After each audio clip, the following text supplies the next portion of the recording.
تو بھائی یہ میں آپ کو جو اصل بیان لے کے چلا تھا کہ اسلام ہے جو آپ کو غلامی سے، پیسے کی غلامی سے، ریاست کی غلامی سے، ہاں ریاست کے قانون کو فالو کیا جائے گا، کیونکہ مینجمنٹ سے جن چیزوں کا تعلق ہے اس میں تو ریاست کے قانون کو، جب کچھ لوگ اکٹھے رہتے ہیں تو آپس میں رہن سہن کے لیے کچھ ان کو ضابطے بنانے پڑتے ہیں، اس کو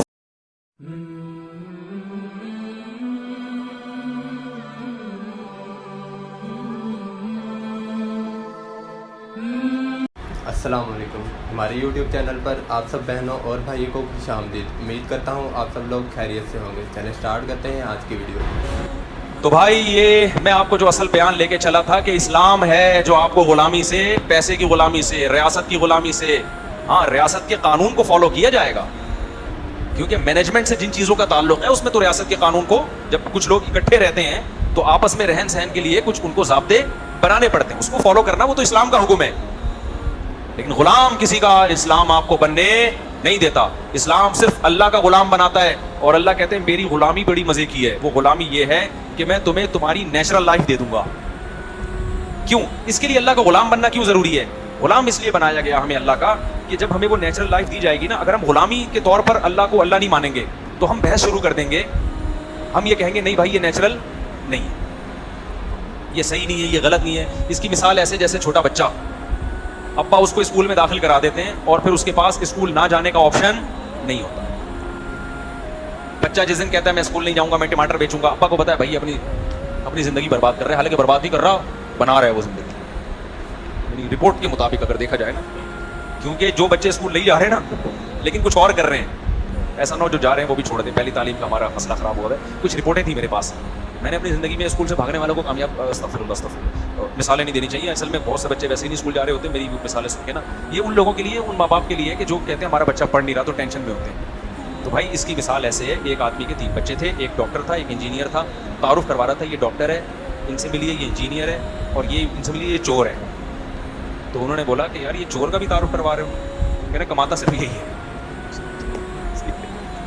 تو میں نہیں کہہ رہا بچہ اسکول سے بھاگ کے چور بنے، لیکن ہو سکتا ہے ایسا بزنس کرے کہ کمانے کے لائق صرف وہی بنے۔ تو اتنا زیادہ ان چیزوں کو مسلط کرنے کی بالکل بھی ضرورت نہیں۔ پڑھائیں اپنے بچوں کو، اچھی سے اچھی تعلیم دیں، پڑھ لے ٹھیک ہے، نہیں پڑھے تو ٹینشن لینے کا رزق دے گا اللہ تعالیٰ انشاءاللہ۔ اچھا خیر، تو جتنی یہ جو آج کل سیکولر ریاستیں ہیں، یہ سب آپ کو انسانوں، اللہ کی غلامی سے نکال کے انسانوں کی غلامی، سیکولر طبقہ بھی یہی کام کر رہا ہے۔ تو آپ دیکھو ٹیکس کتنا لے رہے ہیں یار، کتنا ٹیکس لے رہے ہیں۔ ہاں میں بتا رہا تھا کہ آپ کیا بھائی لے کے انسانوں پہ ہی خرچ کر رہے ہیں نا، علاج فری اور یہ فری اور وہ فری اور فلانا فری اور ڈمکانا فری۔ خوب سمجھ لو ظلم کسے کہتے ہیں، خوب سمجھو۔ ظلم اسے کہتے ہیں کہ میں نے اپنی محنت سے ایک پیسہ کمایا، 1 کروڑ روپے، سمجھ رہے ہو؟ اب کیا مسئلہ ہے، یہ اس نے پیسہ کمایا محنت سے کتنا، 10,000 روپے۔ اب اس کی اوقات ہے دال کھانے کی، یہ دال سے زیادہ بولو کھا نہیں سکتا۔ میں نے محنت سے کمایا 1 کروڑ روپے، میں روزانہ کباب پراٹھے کھا رہا ہوں، کراس بریڈنگ والے بھی اور بغیر کراس بریڈنگ والے بھی۔ آپ کو ترس آیا کہ یار ایک غریب آدمی بیچارہ دال کھا رہا ہے اور یہ صبح شام کیا کھا رہے ہیں، کباب پراٹھے۔ آپ نے گن پوائنٹ پہ میری جیب سے نوٹوں کی گڈی نکالی اور اس کو دی اور کہا تو بھی کیا کھا، کباب کھا۔ دیکھنے میں یہ ظلم نہیں ہے، یہ ایک غریب پہ کیا ہے، رحم ہے، مگر حقیقت میں یہ کیا ہے، ظلم ہے کہ انسان کی شخصی ملکیت، اس کی مرضی کے بغیر آپ جبرن اس سے پیسے لے کے اس شخص کو دے رہے ہیں جو جس کی ملکیت میں، جس کی وہ ملکیت نہیں ہے پیسہ، یہ بھی ظلم ہے۔ دیکھو بہت سے ڈاکو پتہ ہے کیا کہتے ہیں، ہم صرف مالداروں کو لوٹتے ہیں، ہم غریبوں کو نہیں لوٹتے۔ بہت سے ڈاکو یہ کہتے ہیں ہم کس کو لوٹتے ہیں، یار ہم بے روزگار ہیں، ہمیں کچھ روزگار نہیں مل رہا، بندوق اٹھائی مالداروں کو لوٹا، کھایا پیا، کہہ رہے مالدار اتنا کھا رہے ہیں، اگر ہمیں 100 روپے کھلا دیے تو کیا ہے، ہم ان کو ظالم کہتے ہیں کہ نہیں کہتے؟ یہی ڈاکو اگر لیگل ہو جائے تو کیا ڈاکو نہیں رہے گا؟ نہیں بات سمجھ۔ بہت سارے کنٹری آپ کو غیر مسلموں کے ایسے ملیں گے جہاں سب اچھا کھا رہے ہیں، حالانکہ وہ ان سب کی اتنی کمائی نہیں ہے کہ اچھا کھائیں، وہ بہت اونچے اسٹینڈرڈ کا، مالداروں سے آدھا ٹیکس لے کے ان غریبوں کو اچھا کھلایا جا رہا ہے، تو یہ ان مالداروں پہ ظلم ہے۔ نہیں ہے بات سمجھ میں، کیونکہ وہ جو اتنا کما رہا ہے وہ اس سے اور بہت کچھ کر سکتا تھا۔ اسلام نے خیرات اور زکوٰۃ کا سسٹم بنایا ہے، اسلام میں ٹیکس بہت محدود لیا جائے گا۔ اسلام میں ٹیکس کا تصور پتہ ہے کیا ہے؟ ٹیکس کا تصور اسلام میں یہ ہے کہ جلب منفعت کے لیے نہیں ہے، دفع مضرت کے لیے۔ اس کو سمجھیں، یہ اس ٹرم کیا ہے؟ دفع مضرت اور جلب منفعت میں فرق ہے. ایک آدمی روٹی مل رہی ہے 2 ٹائم کی, اب اس کو پراٹھے ملنا یہ جلب منفعت ہے کہ اور اچھا کھا لے. روٹی سے بھی گیا یہ مضرت ہے. آپ کسی سے پیسہ چھین کے اس کو روٹی کے پیسے دیتے ہو تو یہ جلب منفعت نہیں کہلائے گی, یہ دفع مضرت کہلائے گا. یہ عمل کیا مطلب, اسے نقصان سے بچانے کی کوشش کی جا رہی ہے. میں سمجھا پا رہا ہوں اپنی بات؟ دیکھو اس کی ایک مثال, ایک آدمی کیا کرتا ہے کہ وہ صبح اٹھتا ہے, اس کا دل چاہ رہا ہے میں پراٹھے کھاؤں اور میں ایک سیمسنگ کا یا آئی فون کا موبائل رکھوں. میں کیا کھاؤں؟ پراٹھے کھاؤں. اب وہ کیا کرتا ہے, بندوق اٹھا کے ایک بندے سے اس نے چھینا, اور اچھا وہ جاب کر کے 2 وقت کی سوکھی روٹی کھا سکتا ہے, ملازمت کر کے کدال چلا کے 2 وقت کی سوکھی روٹی کھا سکتا ہے. لیکن وہ کہتا ہے یار یہ سوکھی روٹی سے کیا ہوتا ہے, لوگ برگر کھا رہے ہیں, لوگ نہاریاں کھا رہے ہیں اور اس پہ ولاگ بھی بن رہے ہیں, اور میں 2 وقت کی مزدوری کر کے اتنی محنت کر کے پسینہ بہاؤں اور 2 ٹائم روٹی کھا کے پیٹ بھروں, یہ میرے لیے برداشت نہیں ہے. بندوق اٹھا کے پیسے لیے پراٹھے کھا رہے ہیں. تو یہ دفع مضرت کے لیے یہ کام نہیں کیا اس نے, بلکہ جلب منفعت یعنی اضافی عیش کے لیے اس نے یہ کام کیا ہے. ضرورت اس کی 2 ٹائم روٹی کھانے سے پوری, جس کو اسلام ضرورت کہتا ہے, جس کو لگژری لوگ سیکولر طبقہ ضرورت کہتا ہے, وہ نہیں. ان کے یہاں تو جہازوں میں سفر, ایئر کنڈیشن, یہ ساری ضرورت میں داخل ہو گئی ہے نا. ضرورت جس کو اللہ ضرورت کہتے ہیں. اللہ کہتے ہیں کسی کے پاس 2 ٹائم کی روٹی نہیں ہے, رات کو سر چھپانے کی جگہ نہیں ہے, جسم کسی بڑی بیماری میں مبتلا ہے, یہ مجبور شخص ہے. جس کے پاس 2 ٹائم کی روٹی ہے, بالفعل ہو یا بالقوہ ہو, بالفعل کا مطلب حقیقت میں ہے یا حقیقت میں تو نہیں ہے, لیکن 2 ہاتھ ہیں, دہاڑی کر کے 2 ٹائم کی روٹی کما سکتا ہے, تو یہ مجبور بولو نہیں ہے. غریب ہے, مجبور نہیں ہے. غریب الگ چیز ہوتی ہے, مجبور ہونا جس کے لیے بھیک مانگنا جائز ہو وہ الگ چیز ہوتی ہے. تبھی علماء کا اتفاق ہے کہ جس کے پاس 2 ٹائم کی روٹی کے پیسے ہوں, یا پیسے تو نہیں ہیں لیکن صبح اٹھا تو ہاتھ میں طاقت ہے, دہاڑی کر کے 2 ٹائم, 3 ٹائم بھی نہیں, 2 ٹائم پیٹ بھر کے کسی بھی طرح سے روٹی یا چاول سے پیٹ بھر سکتا ہے, وہ اس کے لیے بھیک مانگنا کیا ہے؟ حرام. تو ڈکیتی کہاں سے حلال ہو گئی؟ نہیں, یہ بات سمجھ میں. اب جب ڈکیتی حلال نہیں ہے تو اس ڈکیتی کو ٹیکس کے نام پہ لیگل کر دینا یہ کہاں سے حلال ہو گیا؟ بھائی نتیجہ تو ایک ہی نکل رہا ہے نا. نہیں, یہ بات میرا خیال ہے سمجھ. یعنی ایسے آدمی کو لگژری لائف دینے کے لیے, پراٹھے کھلانے کے لیے جبرن لوگوں سے پیسے لے کے اس کو کھلانا, یہ کہاں سے جائز ہو گیا؟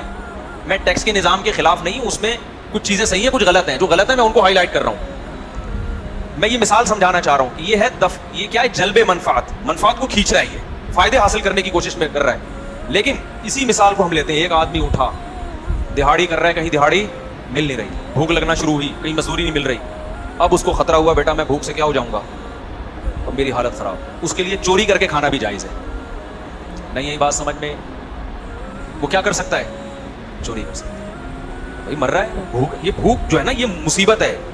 اب وہ پراٹھوں کے لیے چوری نہیں کر رہا, یہ بھوک ایک ضرر ہے, اس سے نقصان ہو رہا ہے باڈی کو بھی, اس کے لیے برداشت مشکل ہے. اب یہ کیا کرے گا؟ اب گورنمنٹ بھی یہ کر سکتی ہے کہ جبرن مالدار سے پیسے لے کے اس کو کھلائے. آئی بات سمجھ میں؟ زبردستی.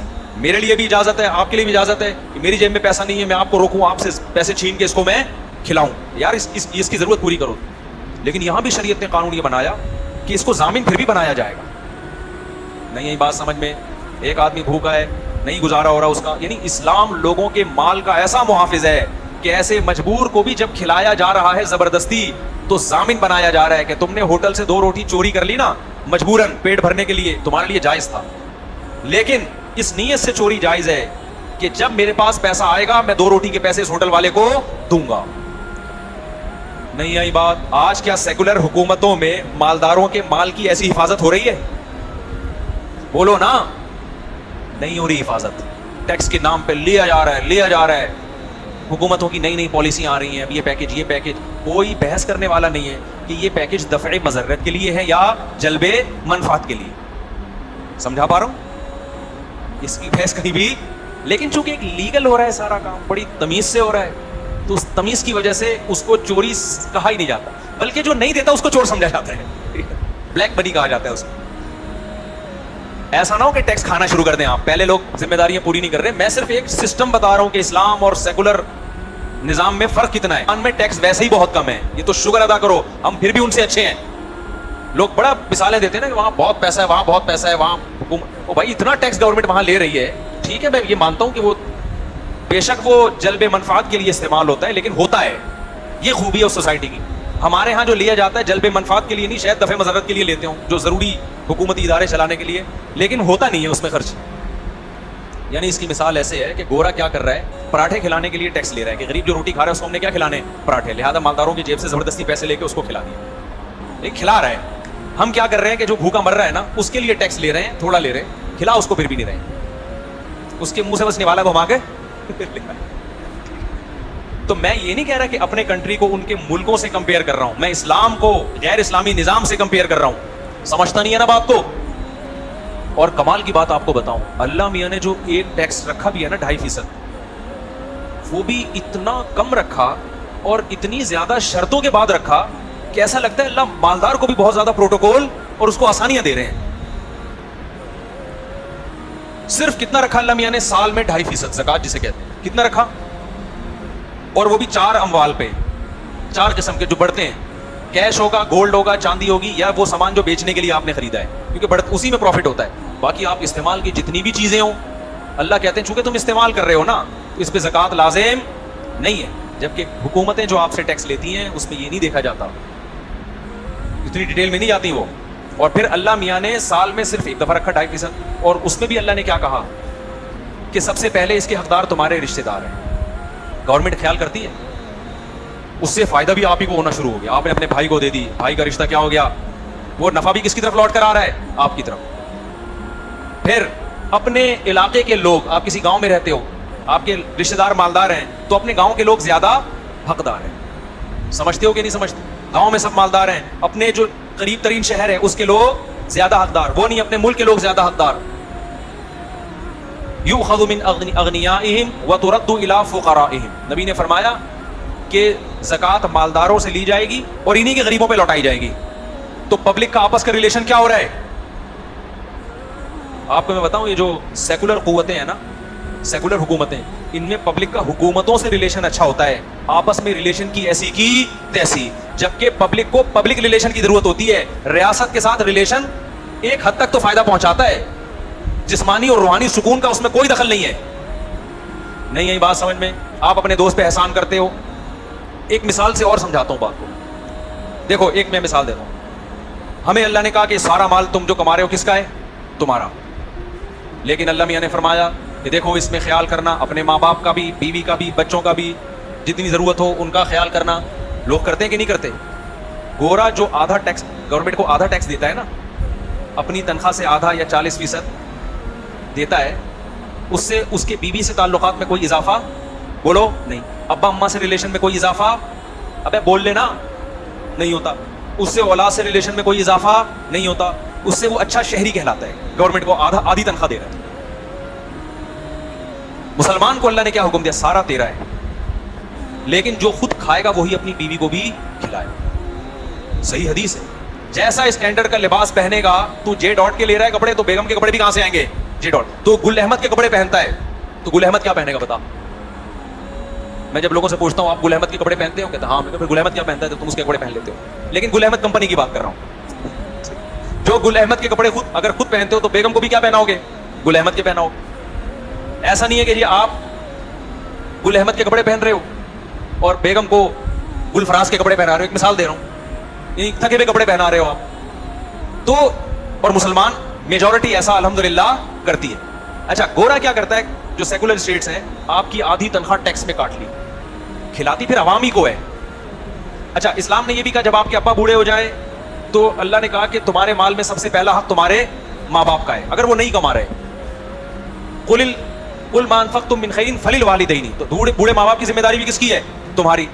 تو مسلمان مرد میں میجورٹی اپنے بیوی, بچوں, ماں باپ, بیوہ بہن, فلانا ڈمکانا, ان پہ خرچ کرا کے پھر ان کے لیے پراپرٹیاں, پھر وراثت, وہ بھی انہی کی. مرنے کے بعد بھی سارا کس کا ہے؟ انہی کا ہے. اپنے لیے صرف پان گٹکے کا خرچہ ایک متوسط آدمی کا بچتا ہے. ایک درمیانے درجے کے آدمی کا کیا بچتا ہے اس کے پاس؟ یہ جو آج کل کہنے 50,000 میں گزارا نہیں ہو رہا, کیا کمارے کا نہیں ہو رہا گزارا؟ بھائی بیوی بچوں والے کا نہیں ہو رہا, کیونکہ سارے 50,000 اس کے کس میں لگ جاتے ہیں؟ چھڑے چھاٹ کے کو اتنا کمانے کی ضرورت تھوڑی ہے. اتنا کچھ کرنے کے بعد بھی مسلمان ایک سچا شہری نہیں ہے, وہ اچھا پاکستانی نہیں ہے. اور گورا دھیلا خرچ نہیں کر رہا. گورنمنٹ آدھی تنخواہ جبرن کاٹ کے اس کے بوڑھے ماں باپ کو اولڈ ہاؤس میں کھلا رہی ہے زبردستی. یہ کھلانے کے لیے تیار نہیں ہے یہ پھر بھی اچھا. یہ کہاں سے اچھا ہو گیا میرے بھائی؟ ایک تو یہ اپنی مرضی سے دے نہیں رہا, گورنمنٹ جبرن کاٹ رہی ہے, اور پھر سسٹم بھی کتنا برا ہے. گورنمنٹ جب اولڈ ہاؤس میں بوڑھوں کو کھلائے گی تو بوڑھوں کے تعلقات اپنی اولاد سے اچھے ہوں گے, حکومت سے اچھے ہوں گے. وہاں کی بوڑھے کہتے ہیں یار پاکستان اچھی گورنمنٹ نہیں ہے, ہمیں کچھ نہیں دیتی, اور دیکھو ہماری گورنمنٹ کتنی اچھی ہے, ہمیں اتنا. بھائی پاکستان کی گورنمنٹ کو دینے کی ضرورت ہی نہیں پیش آئی اب تک. اس کو پتا ہے یہاں بوڑھوں کو لوگ لگ کے کھلا رہے ہیں, پوری آمدن ان پہ خرچ کر رہے ہیں, دعائیں بھی الگ سے کروا رہے ہیں ابا کے لیے, پاؤں دبانے کی خدمت الگ کر رہے ہیں, ان کو حج عمرے الگ کرا رہے ہیں, صرف دفع مضرت کے لیے خرچ نہیں کر رہے, جلب منفعت کے لیے خرچ کر رہے ہیں. کون ایسا ہوگا جو ابا کا بھوکا ہونے کی وجہ سے پیٹ بھرتا ہو؟ ابا کا پیٹ بھوکا ہونے کی وجہ سے, اماں کا پیٹ بھوکا ہونے کی وجہ سے نہیں بھرا جاتا. اماں کا تو پیٹ بھرا ہوا پھر مزید کھلانے کی کوشش کی جاتی ہے, ان کو حج عمرے کرائے جاتے ہیں. اکثر لوگ ہم نے یہاں دیکھے اپنا حج نہیں کیا ہوتا, ابا کو پہلے کرا دیں, اماں کو پہلے کرا دیں, دادا کو کرا دیں, دادی کو کرا دیں, نانا کو کرا دیں. ہمارے ہاں میجورٹی اپنی شادی نہیں کر رہی بہنوں کی وجہ سے. غلط ہے یہ, لیکن جذبہ تو اچھا ہے نا. یہ نہیں آئی بات سمجھ میں؟ تو اسلام کے سسٹم کو آپ کمپیئر کرو گے نا جب سیکولر اسٹیٹ سے, تو وہاں نعرے اور باتیں بہت نظر آئیں گی آپ کو, اندر سے خدا کی قسم کھوکھلا نظام ہے وہ. اور جو خدا نے آپ کو جو سسٹم دیا ہے وہ ٹیکس والا نہیں ہے. ٹیکس گورنمنٹ لے گی انتہائی شدید مجبوری میں, ان کاموں کے لیے جن کے لیے ٹیکس لیے بغیر گزارا ممکن نہیں. اس کی میں ایک مثال دیتا ہوں. کچھ کام ایسے ہوتے ہیں جو سب کے لیے ضروری ہے. مثال کے طور پر کسی علاقے میں ڈکیتیاں ہو رہی ہیں, جیسے ہماری گلی میں ہو رہی تھی. اب کیا ہے بھائی, گارڈ رکھنا سب کی ضرورت ہے یا نہیں ہے؟ یہ جلب منفعت نہیں ہے, یہ دفع مضرت ہے. سیکیورٹی جہاں حالات خراب ہوں وہاں یہ دفع مضرت, یعنی مصیبت کو دور کرنے کے لیے. اب وہاں ایسا ہوتا ہے کہ جب پھر آپ کیا کرتے ہیں بھائی, گارڈ رکھے جائیں گے اور تمام اہل محلہ پر برابر لازم ہے کہ ان کے ساتھ تعاون کریں. اب اگر کوئی تعاون نہیں کر رہا اس سے جبرن لیے جائیں گے پیسے. شریعت نے اجازت دی, لیے نہیں جاتے ہمارے یہاں کیونکہ کون لے گا, کوئی سسٹم ہی نہیں ہے نا. لیکن شریعت میں ضروری ہے کہ اس سے جبرن لیے جائیں. یہ جبری کٹوتی جو ہو رہی ہے اس کے فائدے کے لیے ہو رہی ہے, اور یہ جو نہیں دے رہا کنجوسی کی وجہ سے نہیں دے رہا, کیونکہ یہ نہیں دے گا سب مریں گے. تو یہ کام کوئی کمیٹی بھی کر سکتی ہے, یہ اس کو ہی ٹیکس کہیں گے ہم. یہ جب بڑے لیول پہ ہوگا تو کیونکہ گورنمنٹ کو چلانے کے لیے ججز بھی چاہیے, پولیس کا نظام بھی چاہیے, فوج بھی چاہیے, فضائیہ بھی چاہیے, نیوی بھی چاہیے. یہ سارے سیٹ اپ کو عوام ہی چلائے گی نا, عوام کے خرچوں سے چلائے جائیں گے یہ سارے سیٹ اپ. اس میں بھی اسلام گورنمنٹ کو کہتا ہے چونکہ ٹیکس ایک لا یحل مال امرئ مسلم الا بطیب نفس منہ. اسلام یہ کہتا ہے کہ کسی کا مال اس کی دل کی خوشی کے بغیر حلال نہیں ہے, تو ٹیکس بھی دل کی خوشی کے بغیر بھی لیا جاتا ہے. لہذا اسلام کہتا ہے پہلے اس کو دوسرے طریقوں سے پورا کرو. گورنمنٹ سورس آف انکم بڑھائے, بہت سارے طریقے اختیار کریں نا اپنی. گورنمنٹ کے پاس تو بہت زیادہ وسائل ہوتے ہیں انکم جنریٹ کرنے کے. آپ کے پاس معدنیات ہیں, آپ کے پاس, آپ ٹرینوں کے نظام کو صحیح کریں, آپ جہازوں کے نظام کو صحیح کریں, آپ بسیں چلائیں, آپ اور لوگوں کو سروسز دیں, بہت ساری قسم کی سروسز دیں. اس سے آپ کیا کریں گے؟ ارننگ. اس ارننگ سے اپنے مسائل پورے کریں. اس سے بھی پورے نہیں ہوتے, پھر آخر میں مجبوراً جا کے کیا ہے؟ ٹیکس ہے. جو سیکولر اسٹیٹس ہیں وہ یہاں تک نہیں پہنچتی, وہ ان کی بیس کہاں سے شروع ہوتی ہے؟ ٹیکس. نہیں آئی بات سمجھ میں؟ تبھی خلافت عثمانیہ میں کوئی ٹیکس نہیں تھا, افغانستان میں بھی کوئی ٹیکس بولو نہیں ہے. اسلام مال کا ایسا محافظ ہے نا, آپ کی سوچ. اسلام میں اصل حکم یہ ہے کہ مالی جرمانہ بھی جائز نہیں ہے. اصل حکم یہ ہے, کچھ شرطوں کے ساتھ جائز ہے, وہ میں پھر کبھی تفصیل سے بتاؤں گا کہ اس کو لے کے صدقہ کر دیں آپ. سمجھ رہے؟ مالی جرمانے کی بھی اجازت نہیں ہے. چاروں ائمہ کا اتفاق ہے اس پر کہ پنشمنٹ کے طور پر آپ کسی سے پیسے نہیں لے سکتے, کیونکہ جب آپ لیں گے پیسے تو آپ کھائیں گے کیسے؟ وہ راضی تھوڑی ہے اس پہ دینے پہ. تبھی اسلام میں جسمانی سزائیں ہیں. زنا کی سزا کوڑے لگاؤ چھوڑ دو, چور کی سزا ہاتھ کاٹو سخت سزا ہے, لیکن کوڑے ہیں جسمانی سزا ہے. جرمانوں کا کہیں بھی ہمیں حدیث میں نہیں ملتا کہ نبی صلی اللہ علیہ وسلم نے کسی کو سزا کے طور پر اس سے پیسے لیے ہوں. جنگ میں قیدی چھوٹتے ہیں, وہ فدیہ لے کے چھوڑے جاتے ہیں, اس لیے کہ قیدی غلام ہوتا ہے, اس کو تو قتل حلال ہو گیا نا آپ کے لیے, اس پر تو آپ نے احسان کیا اس کی جان کے. جیسے دیت میں ہوتا ہے کہ آپ اپنے آپ کو قتل سے بچانے کے لیے دیت دیتے ہو, وہ تو انسانی جان کا معاوضہ ہے. وہ یہاں جب کسی نے جرم کیا تو اس کا کوئی معاوضہ تھوڑی ہے پیسے. جرم کی سزا کیا ہے؟ پنشمنٹ ہے. لیکن چند صورتیں ہیں جس میں مالی جرمانہ جائز ہے, وہ بھی پھر اسپیسیفک صورتیں. ابھی چونکہ وقت نہیں ہے تو میں اس کو پھر ڈیٹیل سے بیان کروں گا تو بات لمبی ہو جائے گی. تو اصل جو اسلام کا جو حکم ہے وہ کیا ہے؟ پیسہ جس کا ہے اسی کا ہے. سمجھتے ہو گے نہیں سمجھتے؟ امید کرتا ہوں آپ سب لوگوں کو ہماری ویڈیو اچھی لگی ہوگی. اگر اچھی لگی ہو تو اسے لائک اور شیئر کرنا مت بھولیے گا. ملتے ہیں نیکسٹ ویڈیو میں, تب تک کے لیے اللہ حافظ.